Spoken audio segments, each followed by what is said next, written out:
We'll call the May 3rd, 2022 Williams County Board of County Commissioners meeting to order. Roll call, Beth. Barry, Here. Steve, Here. Bo, Here. David, Here. We have a quorum. We'll proceed. Pledge of allegiance, please.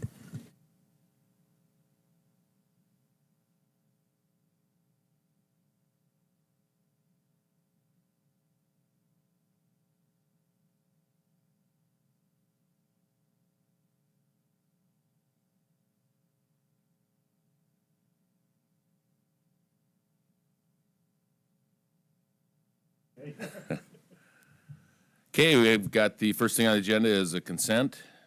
What are the wishes? Motion to approve is presented.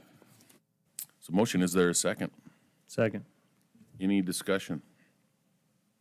Roll call, please. Barry, Yes. Steve, Yes. Corey, Yes. Bo, Yes. David, Yes. Motion carried. Looks like we're ready to jump right into planning and zoning.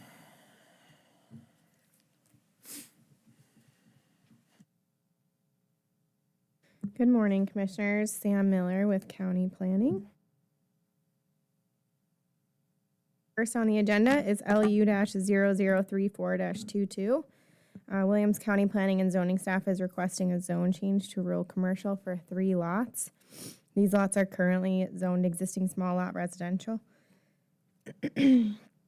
So as you know, a few months ago, the county adopted the comprehensive zoning map update.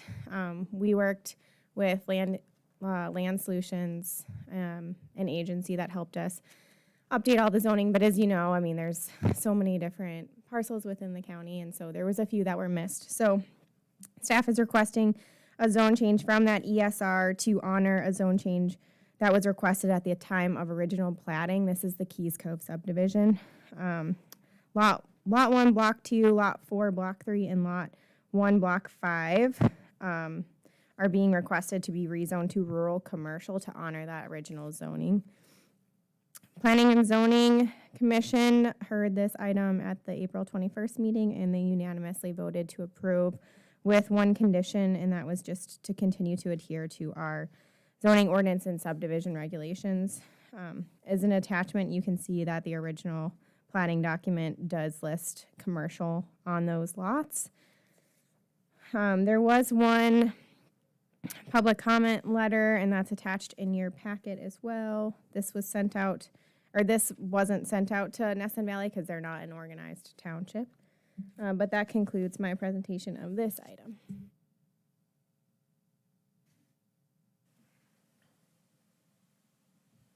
So, Sam, is this strictly a staff request, or is there? Yeah, this was a staff-initiated request just to honor the old. It's kind of hard to tell because there's also another Keys Cove item on the agenda, but it's those lots in the corner there and then the one up top that are being requested to be rezoned to rural commercial. And like I said, that's just to honor the zone change that was requested at the time of original platting, which we decided that we would honor those since the owners and applicants went through the process originally for the zone change. We're just going to honor that they can remain in that commercial zoning district. Okay, any questions for Sam?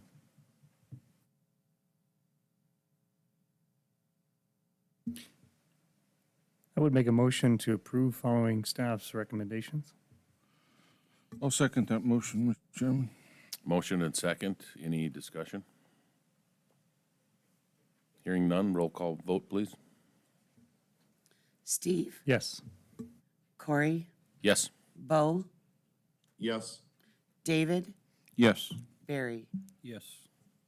Motion carried. Thank you. Next on the agenda is SP-0027-22. Miss Imes is requesting a final plat to rearrange 20 lots into 10 lots. The lots are currently within that existing small lot residential. So same area. This is that block 4, that center block. Currently, those are 20 lots. The reason that this is before you today is those lots were originally platted under 1 acre, and the Upper Missouri District Health Unit has now changed that a minimum of 1 acre is required if you're going to ever develop these lots. So the IMES are working through the final plat, which is our re-subdivision process. Administratively, we're taking them through this process to create 10 lots. Through this process, the applicant will also be requesting to vacate the existing roads within Block 4. So those internal cul-de-sacs are no longer going to be necessary with this new rearrangement. And so one of our requests is to obtain approval from the Board of County Commissioners to vacate easements within the plat. We haven't received the declaration of vacation that we will need for all of the property owners to sign. So that'll just be a contingency on recordation of the final plat. The Planning and Zoning Commission heard this item and recommended unanimously to approve the request with 4 conditions. Like I mentioned, one of those was to obtain approval from the board to vacate the easements. That is those cul-de-sacs. Another one is to update restrictive covenants for Keys Cove subdivision. Basically, we just want the restrictive covenants to reflect the new legal description that will be recorded for that Block 4.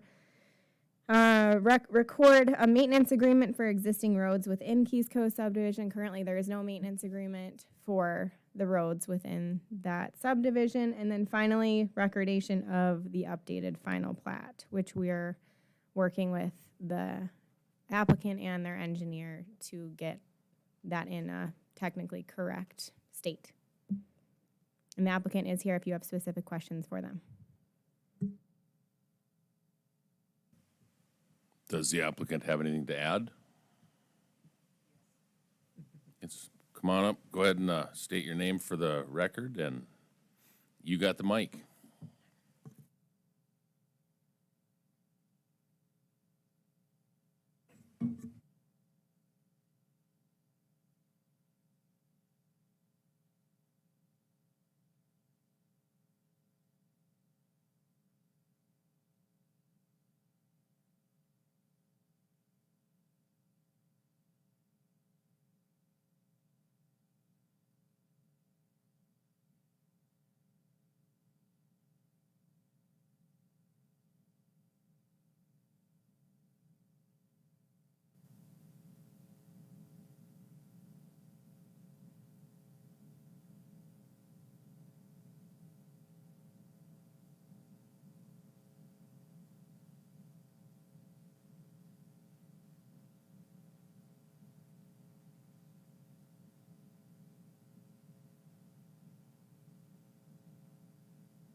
Yeah.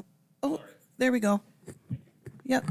So Kathleen, if you can just speak here, then he can hear you. Yep. Thanks. Sorry.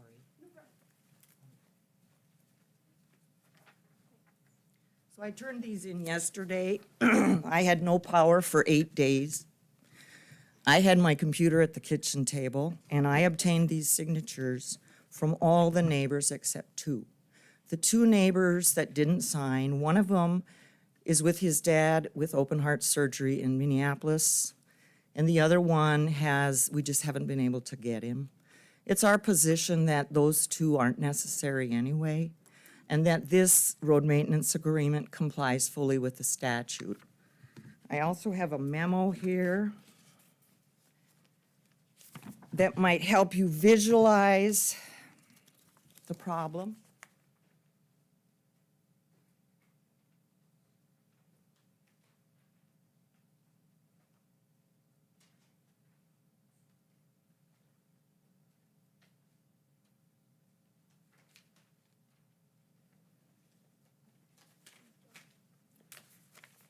I also have the original road maintenance agreement, which I also turned in yesterday. You want the original?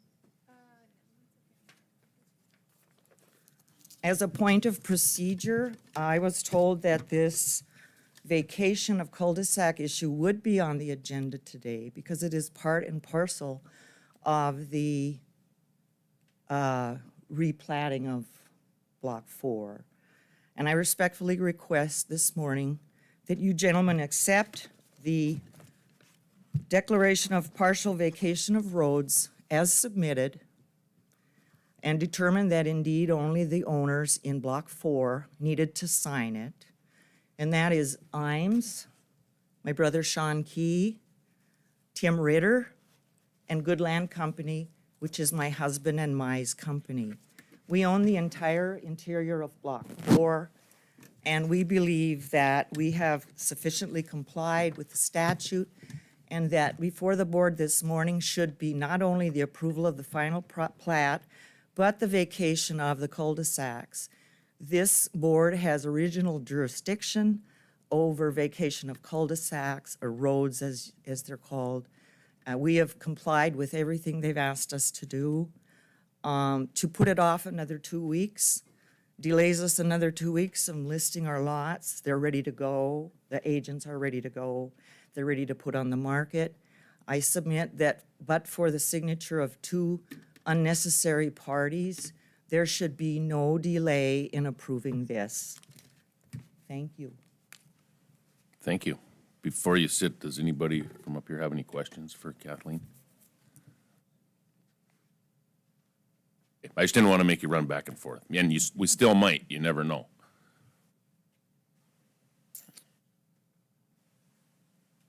Okay, do we have any questions for anybody else?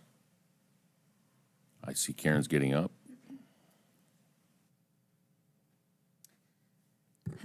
Yep. Sam had actually asked me an interpretation of the statute requiring when you want to vacate part of the plats.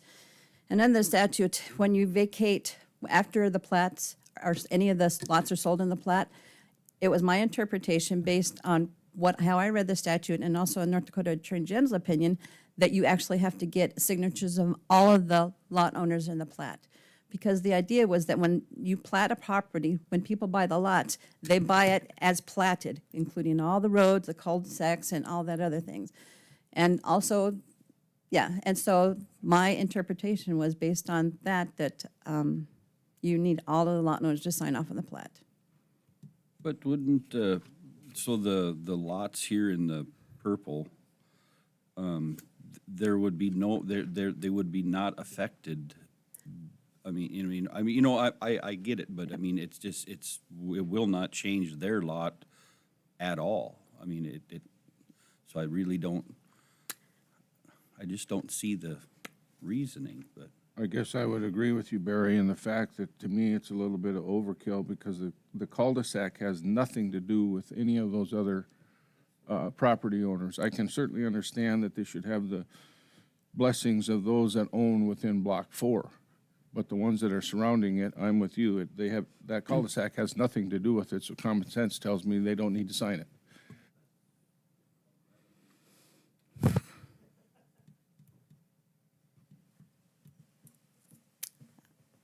Okay, well, Karen, appreciate it, thank you. Yep.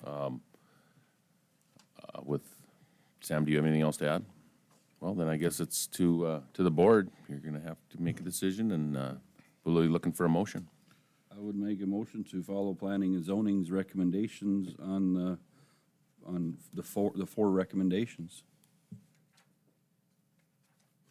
And to eliminate all the owners only have to sign Yes, it in Block 4 of the cul-de-sac. Correct, yes. I thought that was kind of, I'll second that motion, Mr. Chairman. I have a motion and a second. The second half of Barry's motion sounded like David, but we have a motion and a second. Is there any discussion?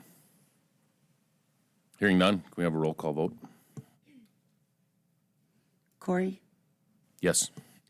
Bo, Yes. David, Yes. Barry, yes. Steve, Yes. Motion carried.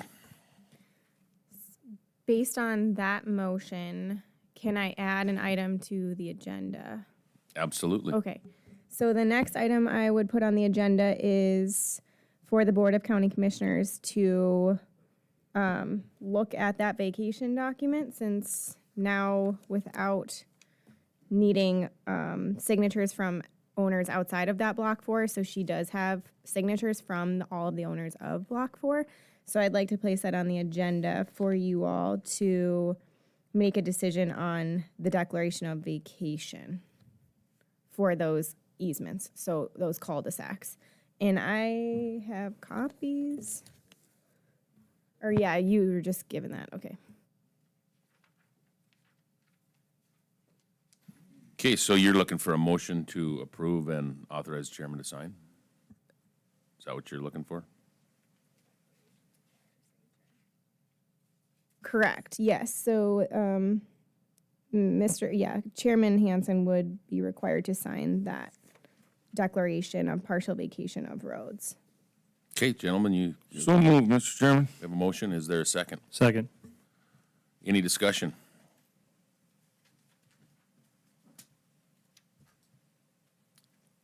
Gentlemen, the document is designed so that you can just remove all the unnecessary signature pages. The language in the declaration works whether it was signed by everybody or just Block 4. So as a practical matter, the pages aren't numbered. So all you got to do is remove the unnecessary signatures, which would be everybody except Key, Imes, Ritter, and Good Land Company. Thank you. Okay. Okay, we have a motion and a second. No further discussion. Can we get a roll call vote, please? Bo, Yes. David, Yes. Barry, Yes. Steve, Yes. Corey. Yes. Motion carried. Okay, next on the agenda is LU-0024-22. Ms. Welty is requesting a conditional use permit for a second dwelling on a 10-acre parcel. This property is within the agricultural zoning district. So as you probably remember, recently we just made an amendment to the ordinance to allow 2 homes on one property within the agricultural zoning district. However, they have to conform to the minimum lot size of the ag zoning district. This property is under that 40 acres. So that's why we're taking it through the conditional use permit process. Through the review of this property, we noticed that there is a bit of an access issue. So I don't know if you all remember, this came before you, I believe, in 2020. They were in the process of platting these 3 parcels, and there was, again, the question of access came up. So to the north of these 3 lots is a section line road. However, that road is not improved to county standards. So they have legal access, but it's not in physical shape that we would need them to be for, emergency service EMS purposes. There is that dotted red line that runs through the 2 properties. However, once again, through our review, we could not find that this is legal access. So I spoke with the gentleman who owns the property that's zoned rural residential, and he is willing to grant access to the Welties to the middle property. We made that a contingency of approval of this CUP because that is the only access route that the Welties take. So like I said, that gentleman has been willing to record an access easement, and I think that would solve a lot of our issues in this area. All this information was presented to the commission, and we actually had the gentleman, Mr. John, he was present at that meeting, so that was great that he could be there. The Planning and Zoning Commission heard this item and voted unanimously to recommend approval with 4 conditions.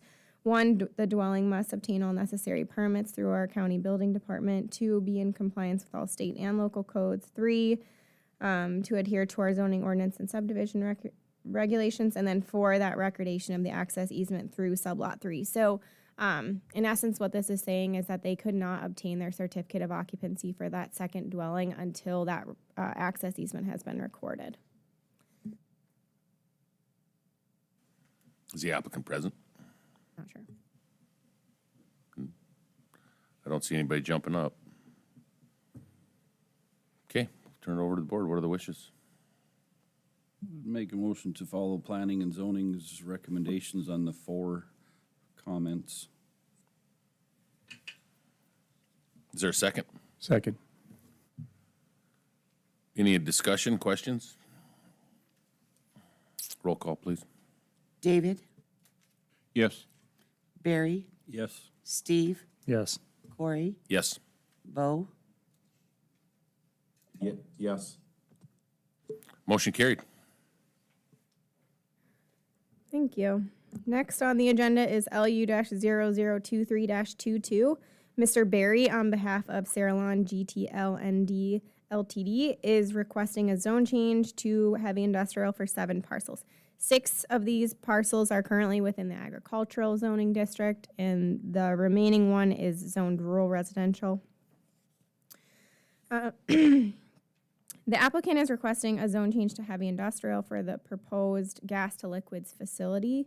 The applicant will be applying for the conditional use permit for that gas to liquids use in the future. The reason why they aren't applying for the CUP right now is because that CUP has an 18-month building period after approval, and they aren't quite sure that they'll be ready to begin construction within 18 months from today. So they're taking the first step in requesting a zone change approval. Like I said, the gas to liquid facility cannot begin operations until that conditional use permit is obtained. And just, I know you know this, but just for the record, conditional use permits are evaluated differently than zone changes are. We have a list of 13, I believe, conditions that we look through when someone is applying for a conditional use permit. And at that time, we will do our due diligence in reaching out to those outside agencies to make sure this use will not harm, I guess, the public as much as it can in this area. So surrounding uses, these parcels are adjacent to properties within the heavy industrial zoning district. That's why they wouldn't have to apply for a comprehensive plan amendment. There are already heavy industrials either currently in this area or have been approved to go in this area. There are residences in this area as well. To the east, more so. This is currently there's agricultural uses in this area.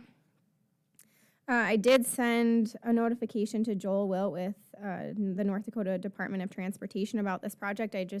We've been in communication with him this whole time, but I just sent it specifically for this zone change. I haven't received a comment from him. At the April 21st Planning and Zoning Commission meeting, residents from the area did show up. 7 people spoke. 6 out of the 7 were not in support of the overall project, stating that their main concern was its proximity to their residences. 1 person was in support of this project, stating that it was a good area due to proximity to rail, highway, and other industrial uses. Township meetings, both Hardscrabble and Buford were notified of this project because they do share maintenance of 42nd Street Northwest.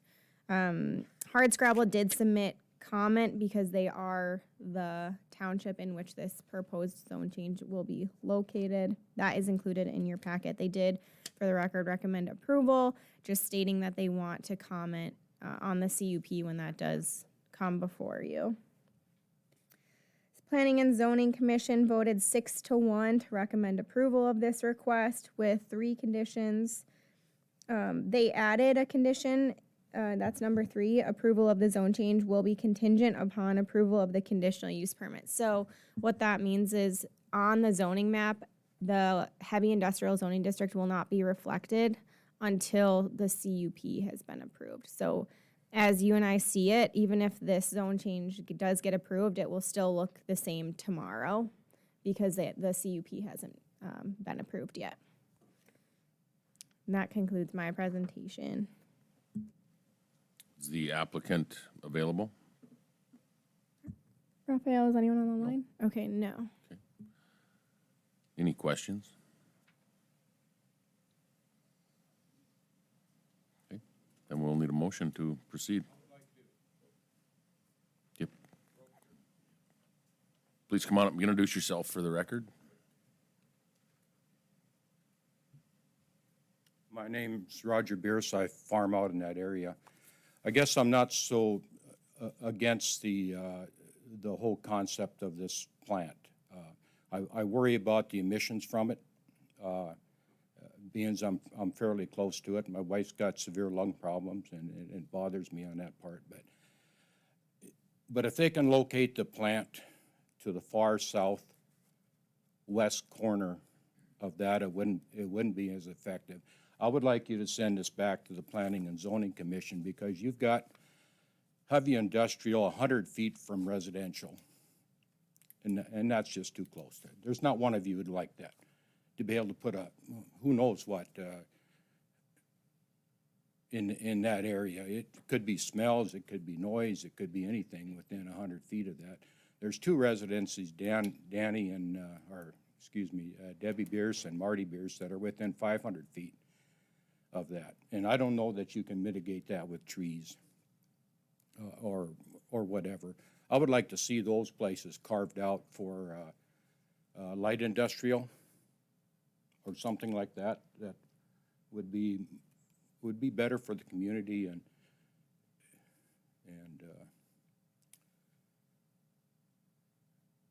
I guess I'm worried about the roads.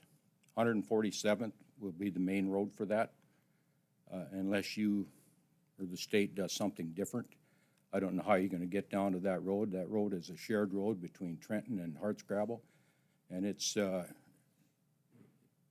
in need of total repair. The two townships don't get along. The road's in terrible shape. You were probably out there last year with a truck or something. So I'd like to know more about this before it goes ahead. I'm disappointed that nobody's been in contact with the landowners in that area. Hartscrabble approved this without even talking to the landowners. That bothers me when they do things like that.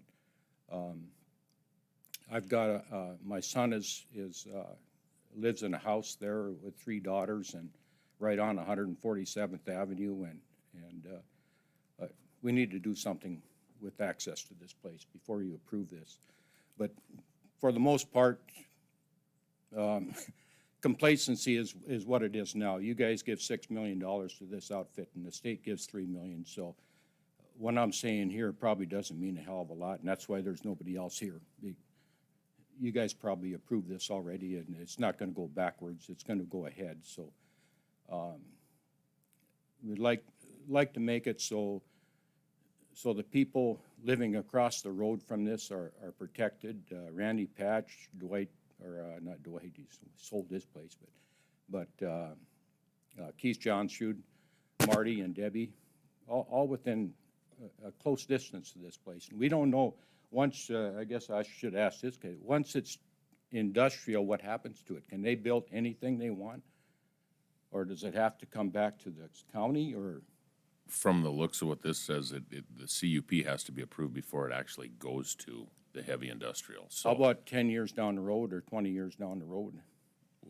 well, the CUP still has to be approved first. Has to be approved. Yeah, so, Through this? so the CUP is kind of the pin on the whole thing, because if it's not approved under the CUP, it never becomes heavy industrial. Well, that's one of the concerns, is you're gonna approve the CUP because you want this thing out there, so, and the state wants it. I guess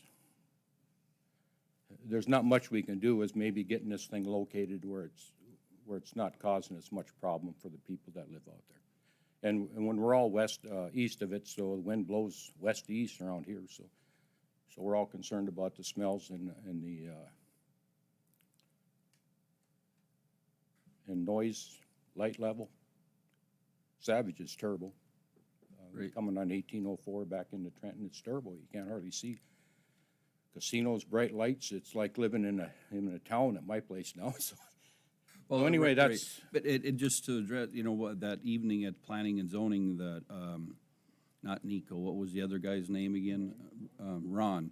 He did say that when it was brought up, like where are they gonna set it on the, and he did mention that as close to Savage as possible is best for them. So that tells me that, they're going to try to stay, to the, what would be to the, is that no? And as close to Savage as they're going to get to be. And they actually are talking with Savage about putting some of their tankage inside the rail loop, you know. You've got one farmstead here, Randy Bass lives right there, so you don't want to be too close to him either.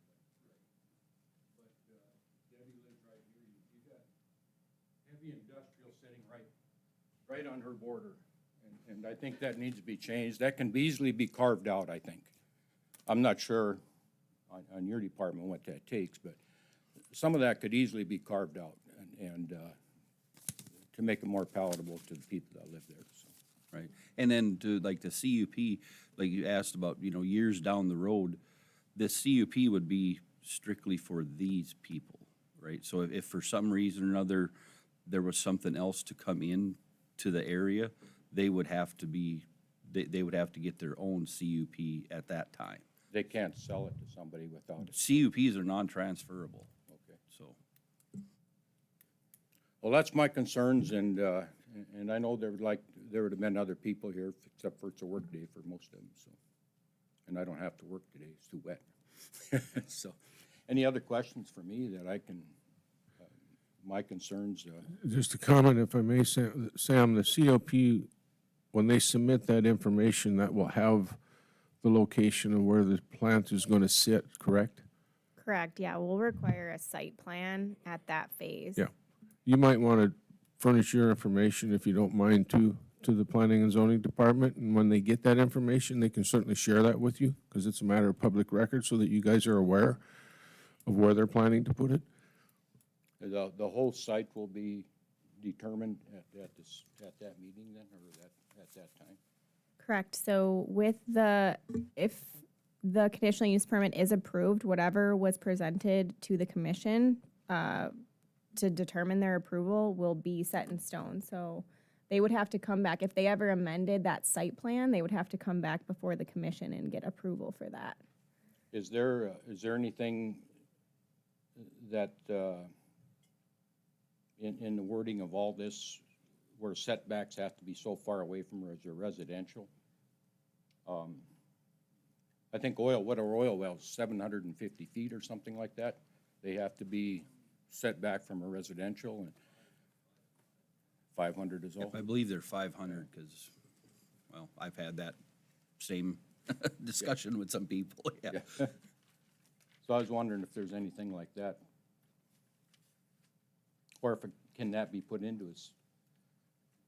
Yeah, so the Board of County Commissioners can add conditions to that conditional use permit if they so choose, and if it's relevant to the project. I was just looking for setbacks in heavy industrial. So there is a buffer strip that's required when adjacent to rural residential or houses, which staff would make a requirement of the conditional use permit anyways. But we would always entertain an increased buffer strip or larger setbacks if that's what the commission was requesting at the time. And it brings up a thing, back when they put in that one plant right next to the church down there in the hall, you required them to put trees in there. Well, they put the trees in, and they're about this tall, but they never watered them. So they died out in a hurry. And what keeps things like that from happening? If you tell them to put in trees while they don't water them, how do you do that? And You bond it. so You bond it, yeah. they have to do it. Yeah. They'll have to do it. Yeah. The question for you, one of the comments that Chairman Simbal kept bringing up over and over again was that communication between Sarah Lawn and the residents down there. And I think they shared phone numbers, or there were 2 shared phone numbers at the end of the meeting, so I hope that happened. And Well, he called me, but I don't know that he's followed up on, I gave him some phone numbers, and I don't know that he's followed up on anything like that. Okay. So I think the intention of Sarah Lawn is to make sure they reach out to the Yeah, well, residents. it's still gonna come down to money. If they gotta move a lot of pipelines on some of Steve's place there, they're not gonna build there. I mean, so then that pushes it farther to the east, and so. Correct, but I think the one thing that has been brought up a couple times now is that CUP doesn't get approved till there is a site plan. Yeah. And we all get to see that, and we all get to talk about it. And I think that's- including you know, we're gonna make sure you're gonna get to take a look at that too, to give your input on that. And this approval right now really means nothing until the CUP happens, or nothing changes. So, I Yeah, mean, and I I hope think- that makes you feel a little better. Yeah, I think that was kind of the consensus of all of us that spoke out against it, is it'd be nice to have a plan before you approve something. So we have an idea. Yep, and that's what's coming down the road. So, you know, there's gotta be the plan before the next step happens. But this step has to happen in order to make things move forward. And that's for the state to move forward with the road plans, or you to move forward with road plans? No, this is just the CUP for That's this, for that part. this property. And Steve, you have something to add on it?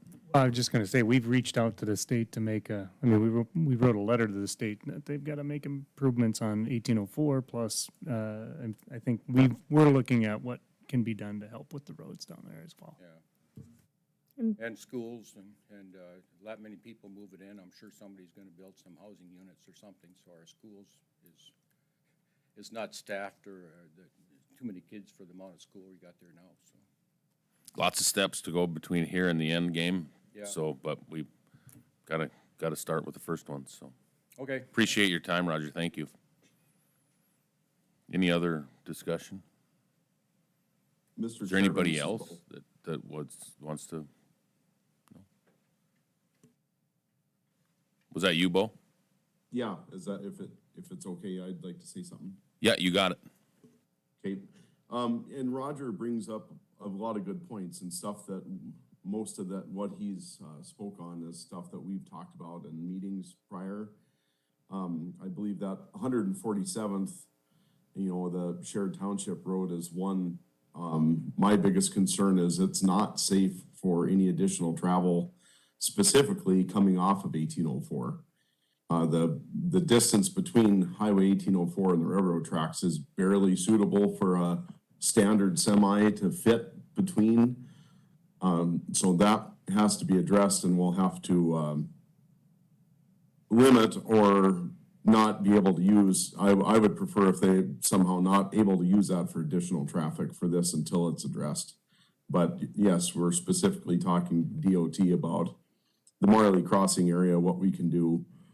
And, you know, this project is obviously going to create some issues with those roads that will have to be addressed. So, but I just want Roger to know that the commission is definitely interested in making sure that the residents in that area are taken care of. I mean, that's specifically on my part to raise those questions and concerns. And then we need to keep those folks notified so that they know they can come speak their concerns throughout the process. So that's what I have. Thanks, Bo. Anybody else? Okay, if no other comments, there is.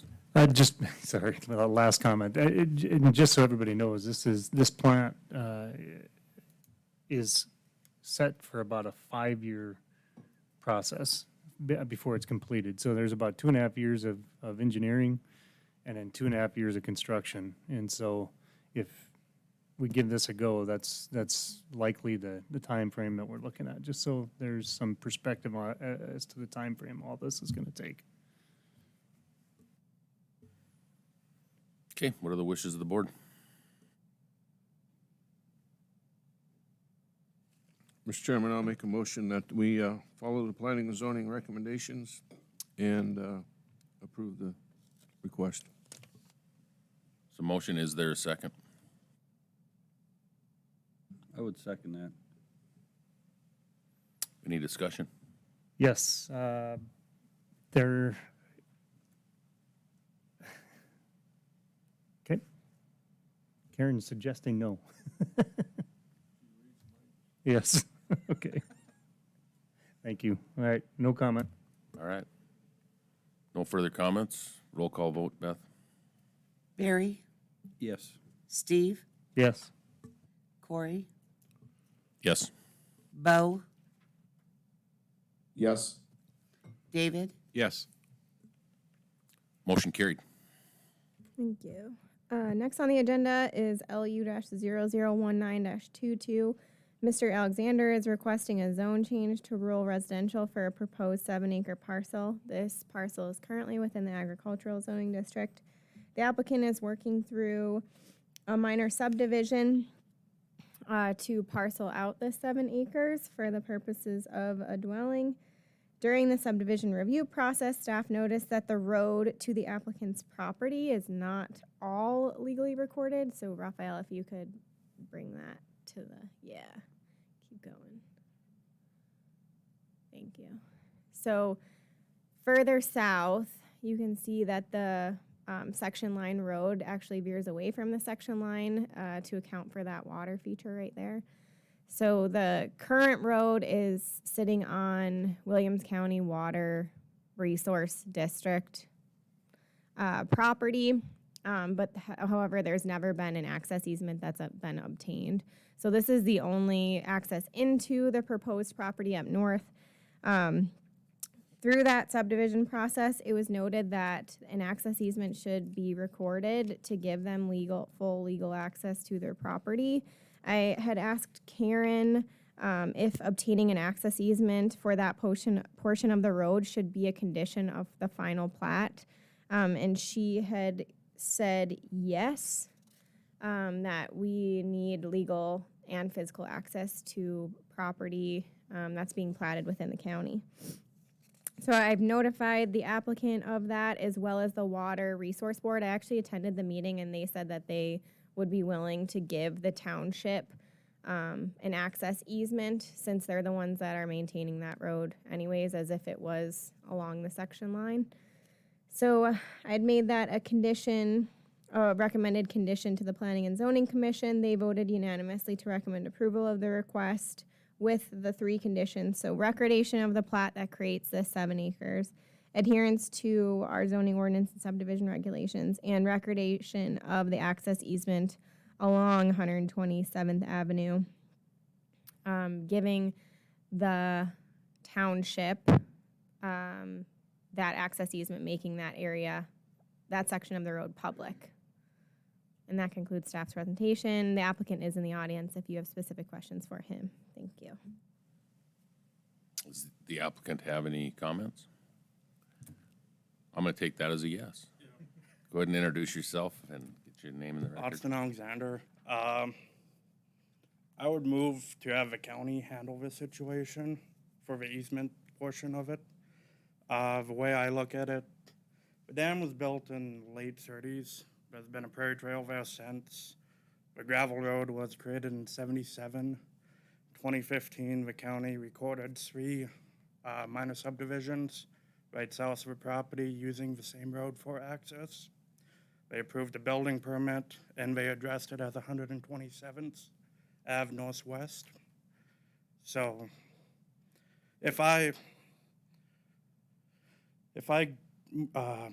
kill my plat, they still don't have legal access. I don't have legal access to my farm. It's not stingent on my plat.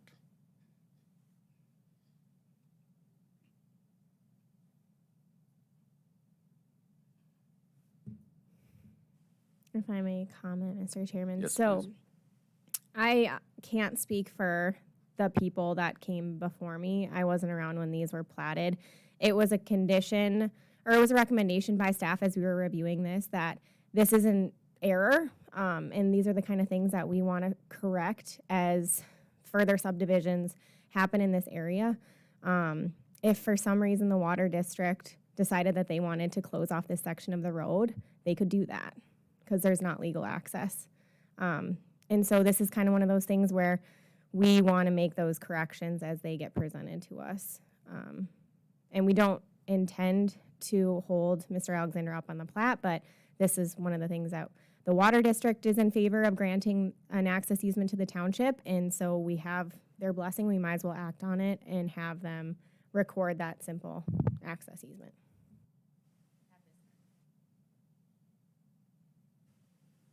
And one thing I'm kind of confused about, it's always been saying I have to give the easement or I have to produce the easement. So I guess I don't understand. Clarify that when you're asking. Through all the emails, it's been saying that I have to write the easement or I have to go out, survey, produce the easement. So that cost would be on me. Well, you could always make the recommendation that the water board, since it's the water board granting access to the township, the water board can be the body that drafts and produces that access easement. It doesn't, to me, it doesn't matter who does that as long as it's granting the township public access and thus you access to your property. Can we just add that as a condition? Make it a fourth condition? That the water district be the one to produce. They should be. I don't see why, I mean, there's already approved plots up there. Why all of a sudden he's gonna be stuck with, or charged with the task of getting this done? It seems a little. Well, and not only that, I think, as you mentioned, Sam, we erred in the past on improving those other subdivisions without doing this at that time. So obviously, we're at fault a little bit here too. It should not be on his responsibility in any way to have to pay to have this done. So I guess I agree. Let's get it done and get it fixed and get it right. And whether or not the water board is responsible for it, so be it. If they're not gonna do it, let's not hold it up. We'll take care of it. So my question then is, so the water board will be required to record the access easement to the township. If the water board decides that they don't want to do that, then we can't move forward with the plat because he doesn't have legal access to his property. I'm gonna say, Beth, you got something, you got your hand up, your arm must be getting tired. Sam, didn't you say at the last water board meeting that you would get the documentation ready? The water board will sign it at their coming up meeting on the 10th, and then they'll record it. Yeah, I did say that, but that was before I'd spoken with Karen. All right, this ought to clear it up. Sorry, Karen. Well, just for the record, I only said that they had to have legal and physical access because that's what the ordinance say. So I'm not saying anything the ordinance doesn't say. And so as far as like putting together the document, I mean, I don't know what, I guess when Sam addressed the water board, I don't know what she promised them and what she said she was going to do. I don't know. She didn't talk to me about that. And so but however, with that said, I have no problem with drafting up, the easement and taking the water board at their next meeting. I mean, that would be fine. Is there any cost associated with doing this? Possibly to find out where the existing road lies, or be surveying. Okay. I would include, if I were to make the motion, I would include that as a fifth condition, that we cover the cost since we screwed up in the first place, if the water board's gonna balk on this. And then we can solve it in one fell swoop. Is that correct? Am I misinterpreting that in any That way? sounds exactly right. That sounded like a motion. Is that what? I would like to make that a motion, with 5 conditions. The fourth condition, which removes, what was the fourth condition again? The fourth condition was the water district needs to record the access easement. Thank you. And the fifth condition will be if they don't want to pay or incur any costs on that Williams County will pay for that. Christie, can we pay for that out of the general fund? Okay. And I think that's it for my motion. Okay, we have a motion.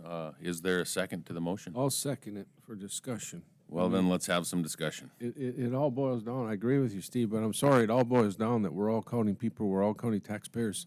And it's a matter of Karen, Sam, and Dennis working together. You guys can work together and just get it done.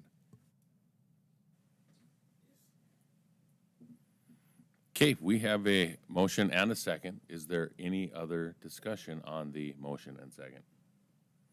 Hearing none, let's have a roll call. Steve, Yes. Corey, Yes. Bo, Yes. David, Yes. Barry. Yes. I'd just like to say. Motion carried. No problem. Thank you for coming. Sam, is that it for you? Holy cow. Well, that was easy. Okay, next on the agenda, emergency management. Mike Smith. I guess before Mike comes up, I would just like to say thanks to Mike for the time and effort he put in during the snowstorm. I think there was very little sleep, and I believe we had to surgically remove the telephone from his ear by the end of when the snow quit falling. So thank you for all your hard work. Yes, and I'm just grateful for the sun. Okay, so during our power outage, which is ongoing, our generator at the Granora Tower, which runs the new Siren 2020 project, plus all of our other gear, has now died. I sent him a video of it dying. And so we're going to need to replace that. And I would like to add, I haven't been able to get actual numbers because the generator companies are pretty busy right now with what else is going on. So I would like to ask to spend up to $75,000 for an emergency purchase of a 20K propane generator for that location. And we're sizing it up a little bit because of some of the equipment, correct? Yes, because now that location has 2 heating HVAC systems. It has more gear in it than it's had in the past. So How big did you say? 20K, 20 kW. 20 kW. Yeah.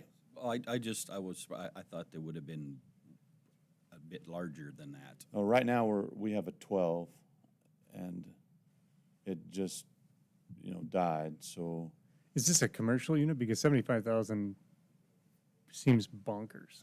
well, it's a commercial unit. Yes, I mean, and that's up to because I don't know. Okay. And There's a few other things that are going to go with this because there needs to be, obviously, it's going to have an outside shelter type deal. I mean, it kind of is what it is. So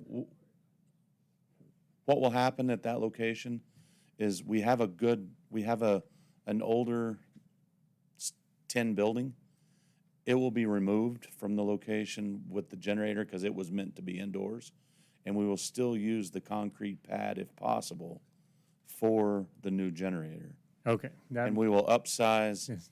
we'll upsize the propane tank from 500 gallons to 1,000 gallons.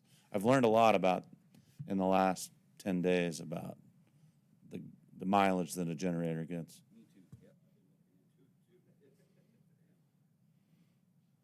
And I would like to ask, can we make this an emergency purchase so we can, You're still not going to get it for 7 months. yeah, I know. I But guess we can say it's an emergency. Yes, yes. Is that, I would assume that would be able to come out of the emergency funding? Yep, as long as you made a couple of different motions here. The first motion I would recommend is that you determine that the severe winter storms occurring throughout Williams County in April of '22 was an emergency caused by nature for the purposes of using the emergency fund under North Dakota Century Code 57-1528. Did we not just do that on the declaration of the emergency and the? It's beginning of somewhat, this, but wasn't you it? really need to make this a separate motion on the Okay, record. go ahead. Mr. Chairman, so moved. Thank you. Is there a second? Second question, Karen, is that a blanket then, so we don't have to keep doing this every time we get a request to spend emergency funds? Is this a blanket agreement for this storm period? Yes. But then still, I mean, if there are specific expenses that people want to take out of the emergency fund, I guess I would recommend that they come to the board saying, yes, you can use the emergency fund for that. Okay, motion and a second. Any discussion, any further discussion? Roll call. Corey, Yes. Bo, Yes. David, Yes. Barry, Yes. Steve. Yes. Motion carried. It's motion 2. Then you can just make the motion to spend up to $75,000 out of the emergency fund for the replacing the Granora generator.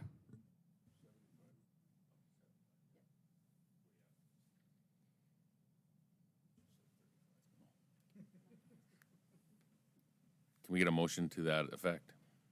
I'll make that a motion. I'll second.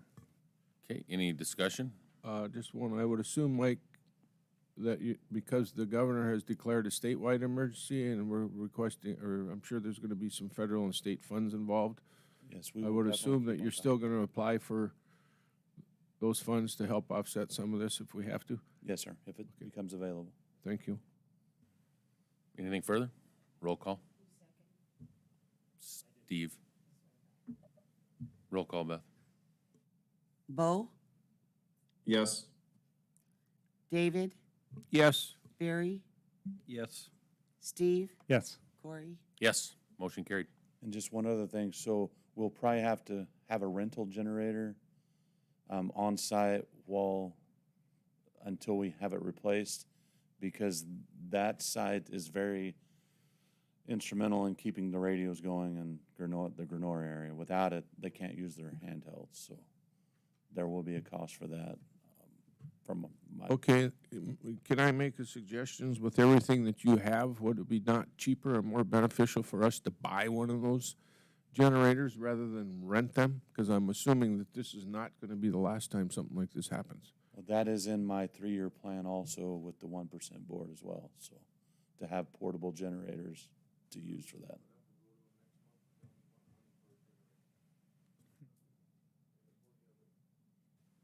Okay. Okay, thanks, All right, Mike. thank you. Appreciate it. Finance, Christie.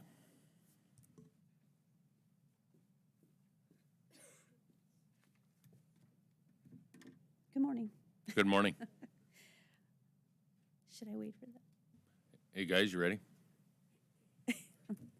I would wait. I also have an emergency storm costs I would like to discuss with you. We had overtime costs for the shelter at the Ark, and that's all I've gathered so far. So right now I'm guessing it's about 100,000. We don't have the overtime paid for the second storm yet, so. Would you like to use the emergency fund for that also? Well, I guess I initiated this because I know there are only certain things we can use those emergency funds for. And if we can spend it down a little bit, I think you told me there was 2.8 million or somewhere in that ballpark in the emergency fund, and rather have it sit there. This is an opportunity to use that money for what it's intended for. This is an emergency, so in my mind, I thought it was pretty easy, so. What are the thoughts? I would say that's exactly what that fund is set up for, so I'm thinking this is a bit of a no-brainer, ain't it? Well, it is, but I think we need a motion from us to be able to say, yeah, let's do it that way. Well, I'll give you a little bit of history, gentlemen, and Barry, I'll remind you, I mean, and certainly don't get me wrong, I don't have any problem in spending it for this, but remember that this emergency fund was always been there. We added $2 million. We put $2 million from our general fund to that emergency fund about, I think, approximately 5-6 years ago, when we had the disaster. I think Dennis helped me with this in the summer. It was when the road down there by the fairgrounds, for one, we had a bunch of different events come up from flash flooding, if you remember, Barry. And we didn't have any money, and FEMA was slow to get money, and I think there was some, also it ended up being that we had some grants that we were eligible for that didn't get sent in. So we needed money, so at that time, we added $2 million, I believe it was, to the emergency fund for that purpose. So just a bit of history for you guys that weren't here when that came. It's not a fund, as you stated, Mr. Chairman, that is there. We need to use it just because it's there. In my opinion, I wholeheartedly respect you and disagree with you that just because it's there, we need to spend it. It's there for a reason, in case Dennis had an emergency, for instance, a bridge washed out or something to that effect. I guess, Barry, Dennis, correct me if I'm wrong. I think that was that in the spring of 11 when we had all that, that record snowfall for the winter and the record melt, and yeah. I remember that. It was up by the White Bridge, right, wasn't it? Or, yeah. We had several locations. In fact, I'll use Golden Valley Township as the best example.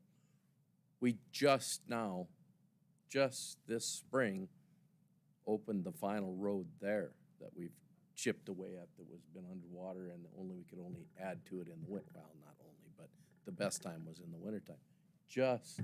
And it's not wonderful, but at least you can get through it now.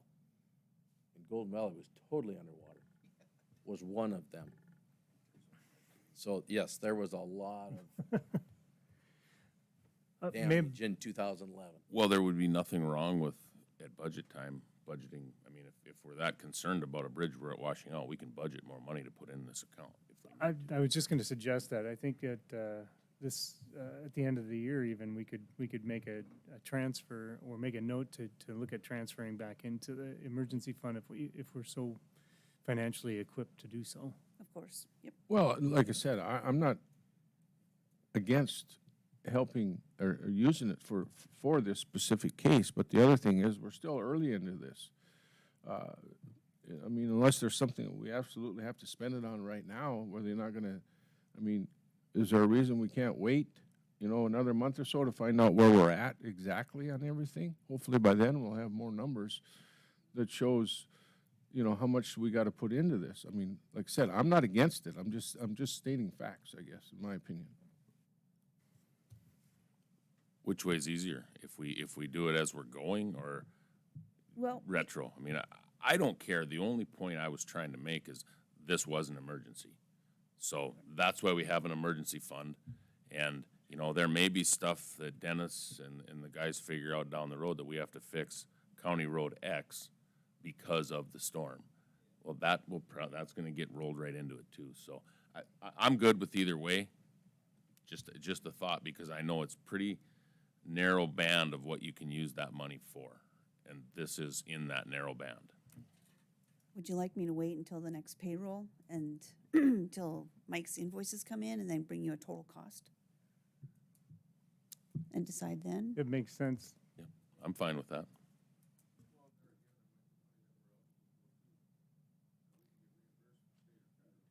Sure. Didn't I?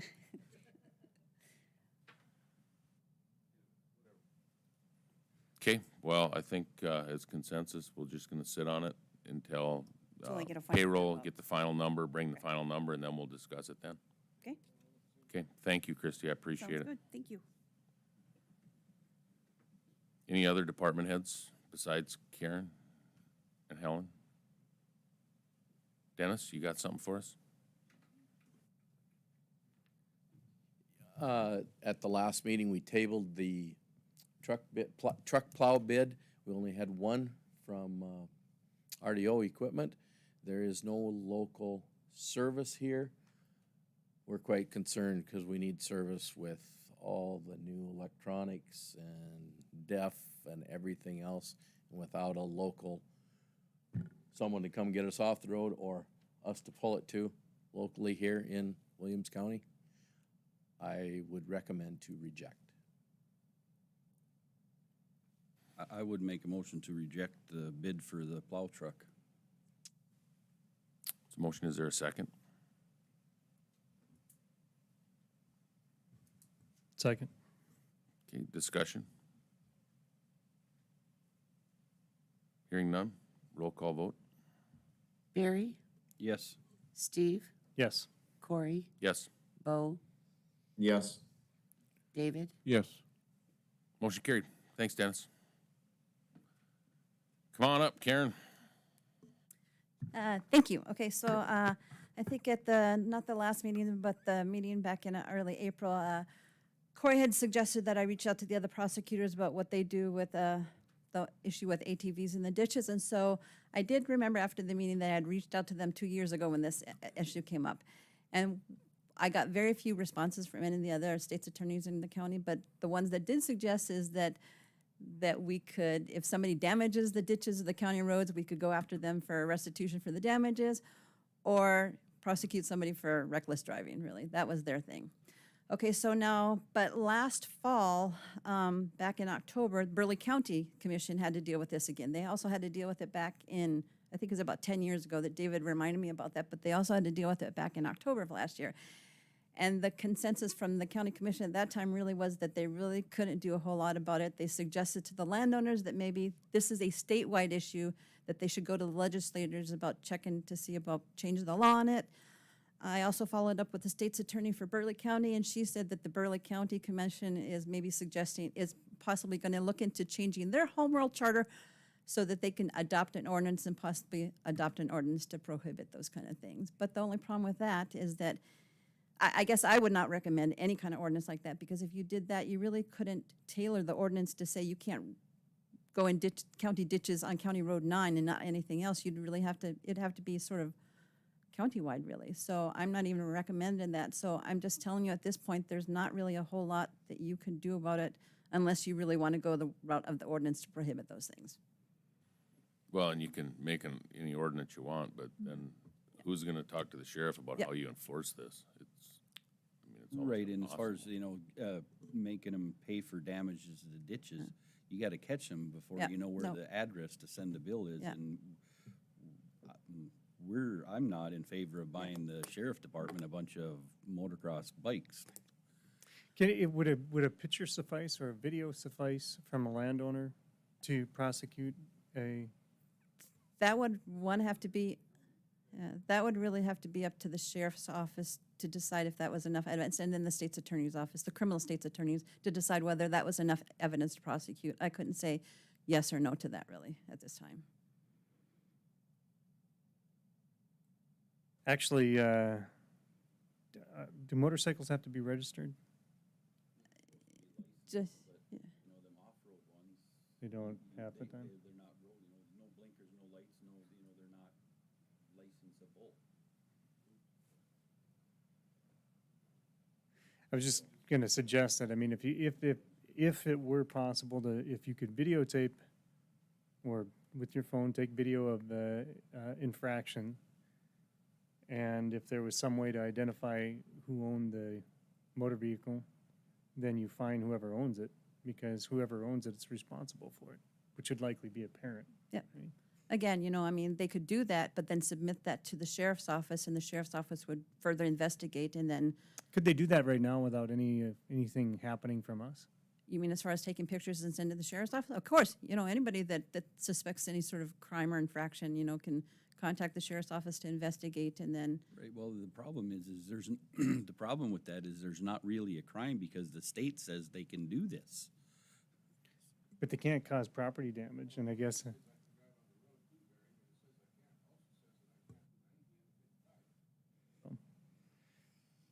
The damage part, I think, is the only thing I'm trying to shoot for. I mean, if they could make an example out of one of these kids, maybe that would be enough.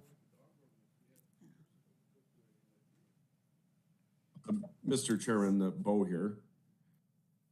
Yeah, go ahead. So, Steve kind of brought something up that is about cameras and whatnot. So this might be way out there, but Walmart has those portable security system things. They've got cameras on them. They've got all that stuff.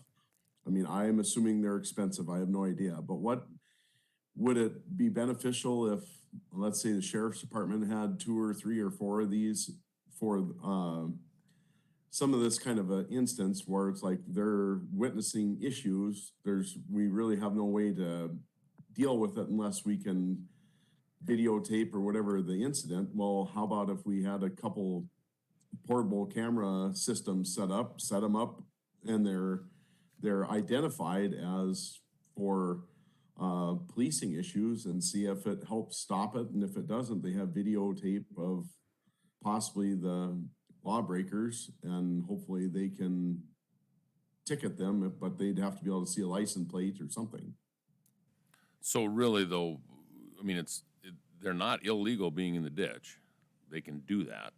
So, yeah, I'm not totally against. I just don't know if a video of it's going to help, because was he going 23 or going 28? I mean, I think it's the damage is what I'm speaking to. If they're spinning out and jumping on this stuff, I mean, it's I don't know. I mean, that's the only thing that that's the only legal remedy that is available from what you just said, is they're not allowed to cause property damage. That would be true, but I mean, I guess I would just recommend, I mean, Verlin is not here today, so I just would recommend that you hold off on deciding anything like that until Verlin's actually be able to be here at a board meeting, really, so. Well, and I'm mostly kind of just wondering that even if like a videotape presence would be enough to, I mean, I guess if we can't stop them from riding in the ditch because it's in the century code, and I agree with that, then that's the way it is. But if there's a way to deter some of the activity, if it would work, great. If not, then so be it. But I just thought it'd be kind of interesting. It would be something that we could try. And I mean, there's technology for almost everything. So if it's something that would work, then it's worth a try. Maybe we could ask Commissioner Montgomery to talk to Berlin about it, since it's your portfolio, and just see what his thoughts are. I mean, because I'm with Karen. I don't want to make a decision that puts the sheriff in a bad spot either, sitting here without him being here. So I think even just the conversation, just to ask him what his. I think maybe it'd be best, I don't have a problem talking to him, Corey, but maybe it's best for him to come to a meeting. I guess I'm not real sold on the fact that the county purchases these things. I think my opinion is it's better that the landowner, if they want to do it. Because Karen, the question for you would be is, as an attorney, is it going to hold up in the court of law? If the county owns these and somebody says we're infringing on their rights, or, you know what I'm saying? Well, I can't say yes or no at that point, because it just depends on what it is, what it's recorded with. I mean, how what's the word? How reliable it is. So, that's not something I can say one way or another right now. And Just to clarify, David, I wasn't meaning to talk specifically about that. I would just rather have Verlin's input as much as, I mean, so, no, I wasn't insinuating that we say, Verlin, we want to buy video cameras. I was saying, you talk to him, he's maybe got I mean, I know he doesn't because he's voiced it before, but maybe the more we talk about it, maybe we'll come up with Oh, something. Commissioner Anderson had mentioned that that the county buys them, and I don't, I guess I have my reservations about that. Because once we buy one, then we're gonna end up buying 150 of them, I as would you well agree. know. I would agree with that too, and get back to like the landowner having their own. If the landowner came with, evidence to the, that, I'm certain that wouldn't hold up in court, because there'd be no chain of custody to the evidence. I mean, I don't think there's a solution to this one. I think it's just kids being kids, and that's pretty much it.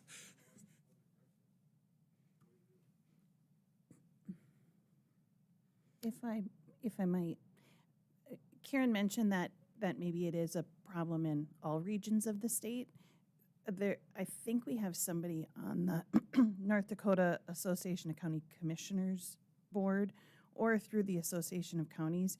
You might be able to have some discussion about if in fact it's a widespread problem, get something going through the Association of Counties to talk about a legal change. Could we also write a letter? I mean, Letters were great. yeah, Who would we write that letter to?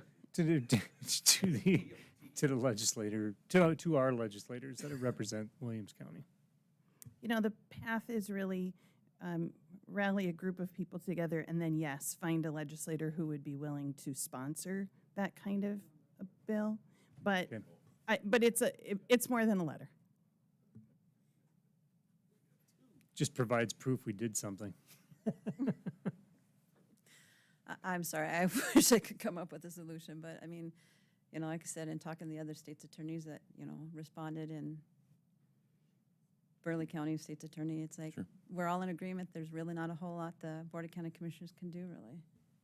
So. Well, thank you for your time on it. Yep, Appreciate okay, it. so the other aspect of it too is at that point, at the meeting when we talked about it before, there was also some issues about possibly some obstructions in the county right-of-way, which is also part of the section line. They're still there. And part of, It just got moved. there was some complaints about possibly nails and things like that. Verlin sent out one of his officers out there on April 5th or 6th it was, after the Board of County Commissioners meeting, and they took some pictures of some different properties. And so I sent a letter out to the three landowners that had obstructions in the right of way, and you should have pictures of what the obstructions look like. Well, Cameron, I gave them 10 days from April 18th, and so Cameron, I graciously went out and took pictures of the properties for me yesterday, and then also Dennis went out there last night, and according to the pictures I have from Cameron and from Dennis, the obstructions are gone, and so there isn't any issues anymore. And also, when the sheriff did go out there back in early April to check out the ditches and stuff, he didn't find any evidence of any kind of nails or anything like that in the ditches. So is there some, I was out there last week. oh, so- okay, oh, yeah, me too, yeah, me too. So, but Cameron went out there yesterday, and then Dennis checked it out last night, so we should be all clear for now, so. But anyways, that's update on that, so. Okay, so now, since I'm already up here, Jacan was supposed to be here to present something about setting hours for liquor establishments in the county, but he had to go to court, and so he asked me to take care of him. An issue came up yesterday where apparently law enforcement under the impression that bars within Williams County, which are outside the city of Williston, have to be closing at 1. However, the statute actually says 2 a.m. So the little background history on that is back in 2005, prior to 2005, the state law said that bars could only be open until 1. There was exceptions for Christmas Day, Christmas Eve, Thanksgiving, things like that, but generally they could only open until 1. In 2005, the legislature changed it, so now they could open until 2 a.m. About 3 or 4 months after the legislature passed that, the issue came before the Board of County Commissioners, and in that time, the Board of County Commissioners said that they were going to encourage all the political subdivisions to stick with the 1 a.m. bar closing time. However, at that time, the Board of County Commissioners did not pass any sort of ordinance or resolution to say that we're only allowing our bars to stay open until 1. So as a result of that, we're sort of stuck with the 2 a.m. closing time, really. Williams County to be open only until 1 a.m. So I guess I'm presenting this board, because if you only want them to stay open only until 1 a.m., we have to have a resolution or ordinance saying that, really. The bars outside of the cities? Yes, yes. Yeah, one of the bars would be like 4 Mile Corner. Yes. Would it not, I mean, so they can, by, according to the state statute, they can be open till 2. Yes. But if they close, I mean, it don't matter if they closed at 9 o'clock. I mean, that would really be kind of up to them, wouldn't it?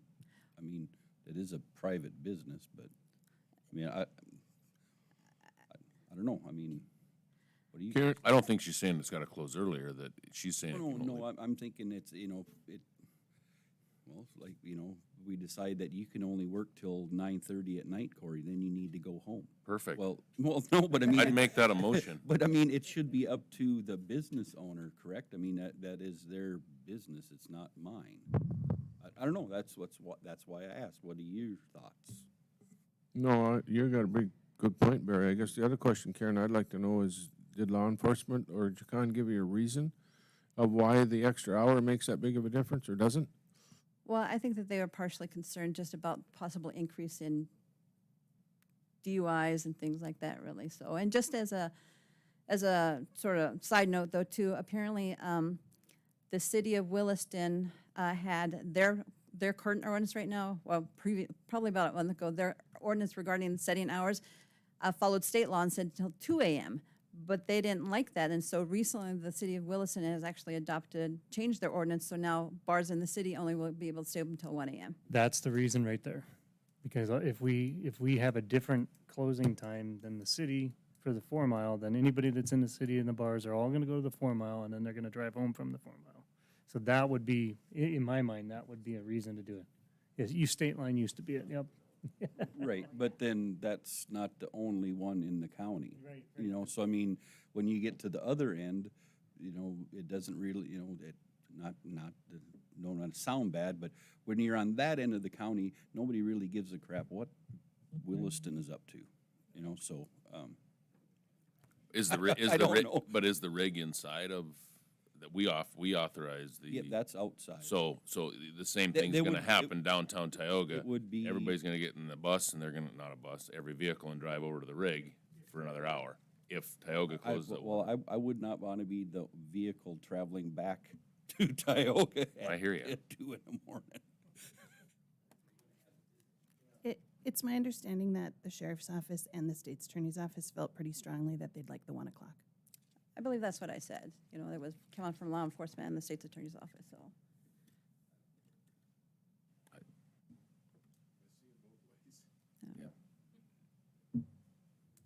If it wasn't for the law enforcement component of it, I would say it would be 100% up to the business. I'm all for letting them do whatever, yeah. Yeah. Karen, you have to draft a resolution anyway, so we gotta have a public hearing on it, right? No, because state law just says that we can adopt a resolution or ordinance, so, I mean, well, obviously, we would have, you know, it'd be presented to the board at the next meeting if that's something you wanted me to draft, so you wouldn't necessarily have to have an official public hearing on it, so no, But people can speak for it Yeah. either way. yes. Okay. So, can I understand your question? Can Karen write this up and then make sure we have maybe Verlin here at the next meeting to? Yep. Guys, are you good with that? Okay, is that good? Yep, so you want me to draft up? Draft it up and have it on the next, That they close at 1 then, AM, is that what you want? draft it, because that's what, it sounds to Okay. me like the state's attorney and the sheriff's office wants. Yep, And, will do. but probably make sure, if we can find a way that the state's attorney and the sheriff should be here to Yep. give their arguments, because honestly, that I can hear everybody, we can see it both ways, so get Will them here. do. Yep, okay. So Thank you. you really don't necessarily need to make any motion right now. I mean, I'll just draft it up and any kind of motion or anything you do, we'll. I think we already do at the decided next that, didn't we? meeting. Yeah. Okay. Yeah. Okay, I guess Okay, that's, anything else, Karen? no, that's it. Thank you. Yeah. Helen, you're up.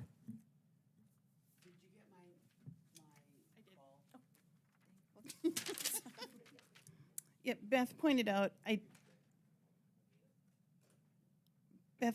that the document I emailed to all of you and included in the packet has the wrong date on it. So I'll email her an updated one so that in the official record, it has the right date. But the information doesn't change. 2 positions we're seeking approval for. The assessor's office, we do have someone retiring. And the youth assessment center, we have someone going on to work in law enforcement or first response, actually.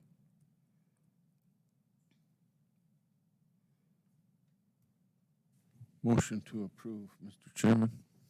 Is there a second? Second. Motion and second, any discussion? Roll call. Corey, Yes. Bo, Yes. David, Yes. Barry, Yes. Steve. Yes. Motion carried. That's all I have. That was quick. Okay, anything else for the good of the order? Can Karen do a resolution too to have us so that our meetings end at 9 o'clock? With that being said, this meeting is adjourned.